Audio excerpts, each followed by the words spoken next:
We've heard about the dangers of texting and driving, but what about texting and walking? Well, some studies have shown an increase in emergency room visits due to the practice. Well, soon there might be an app to prevent those painful mishaps from happening.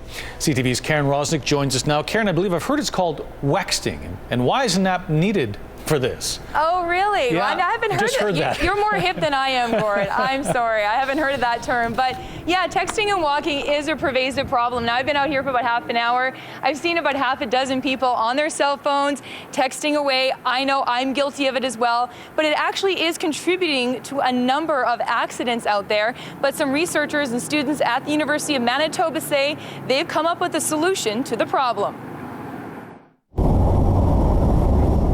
It's a bad habit many of us find hard to break, texting and walking. But navigating the streets while peering down at a cell phone can be downright dangerous.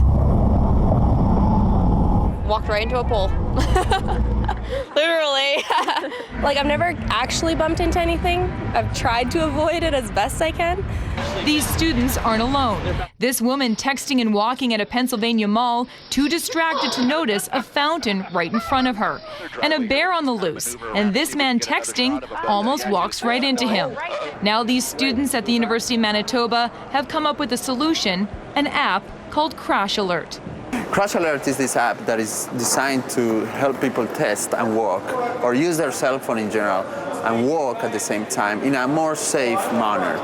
It works like this. A camera scans objects up to 2 meters away. A red bar then appears on the screen of a phone or tablet to warn the user something is in the way.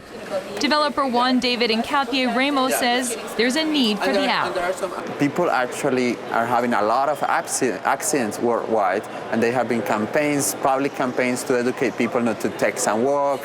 So how bad of a problem is texting and walking on your cell phone?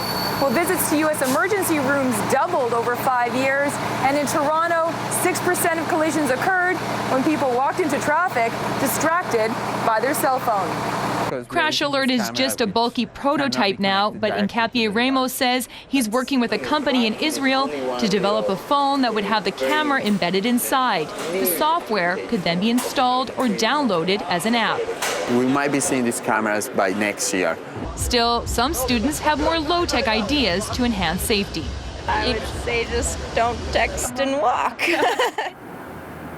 Now, as the developers said, it's still about a year away from getting into our cell phones, but he did tell me that they're talking to little-known names like Microsoft and Samsung to actually bring this app into your smartphone.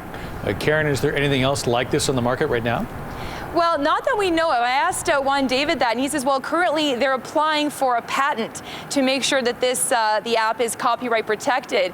But you already do see the technology in games like Wii or Kinect, so it could be a matter of time before maybe another company jumps on it and we see it in our smartphones, maybe even in a few months. Thanks for this. CTV's Karen Rosnick reporting tonight. And here are the results of our web poll question from the other night. We asked, do you think tablets should be used as